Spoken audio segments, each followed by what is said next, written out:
ಜಿಲ್ಲೆಯ ಔರಾದ ತಾಲೂಕಿನಲ್ಲಿ ವಿಧಾನ ಪರಿಷತ್ ಸದಸ್ಯರ ಕಚೇರಿ ಸ್ಥಾಪನೆಗೆ ಮಾನ್ಯ ಮುಖ್ಯಮಂತ್ರಿಗಳು ಅಧಿಕಾರಿಗಳಿಗೆ ನಿರ್ದೇಶನ ನೀಡಿದ್ದಾರೆ.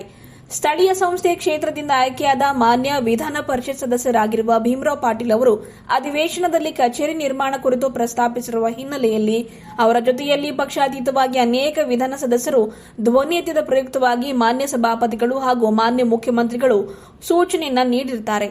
ಜನಸಾಮಾನ್ಯರ ಹಿತದೃಷ್ಟಿಯಿಂದ ಹುಮ್ನಾಬಾದ್ ಬದಲಾಗಿ ಔರಾದ ಪಟ್ಟಣದಲ್ಲಿ ವಿಧಾನ ಪರಿಷತ್ ಸದಸ್ಯರ ಕಚೇರಿ ನಿರ್ಮಾಣಕ್ಕೆ ಎಂಎಲ್ಸಿಗಳಾದ ಭೀಮರಾವ್ ಪಾಟೀಲ್ ಅವರು ಅಧಿವೇಶನದಲ್ಲಿ ಕಚೇರಿ ನಿರ್ಮಾಣ ಕುರಿತಾಗಿ ಚರ್ಚಿಸಿದ್ದ ಪ್ರಯುಕ್ತ ಇಂದು ಬೀದರ್ ಜಿಲ್ಲಾಧಿಕಾರಿಗಳಿಗೆ ಖುದ್ದಾಗಿ ಹಾಜರಾಗುವಂತೆ ಮಾನ್ಯ ಸಭಾಪತಿಯವರು ಸೂಚಿಸಿದ ಹಿನ್ನೆಲೆಯಲ್ಲಿ ಜಿಲ್ಲಾಧಿಕಾರಿಗಳು ಇಂದು ಆಗಮಿಸಿ ಕೆಲವೇ ದಿನಗಳಲ್ಲಿ ಕಚೇರಿ ಸ್ಥಾಪಿಸುವುದಾಗಿ ತಿಳಿಸಿದ್ದಾರೆ. ಈ ವೇಳೆ ಮಾನ್ಯ ಸಭಾಪತಿಗಳಾದ ಬಸವರಾಜ ಹೊರಟ್ಟಿಯವರು, ಮಾನ್ಯ ಮುಖ್ಯಮಂತ್ರಿ ಸಿದ್ದರಾಮಯ್ಯನವರು, ಸರ್ಕಾರದ ಮುಖ್ಯ ಕಾರ್ಯದರ್ಶಿಯಾದ ಶಾಲಿನಿ ರಜನೀಶ್, ಸಣ್ಣ ನೀರಾವರಿ ಸಚಿವರಾದ ಬೋಸರಾಜ್, ಕಂದಾಯ ಇಲಾಖೆ ಹಿರಿಯ ಅಧಿಕಾರಿ ಹಾಗೂ ಬೀದರ್ ಜಿಲ್ಲೆ ಜಿಲ್ಲಾಧಿಕಾರಿ ಶಿಲ್ಪಾ ಶರ್ಮಾ ಅವರು ಉಪಸ್ಥಿತರಿದ್ದರು.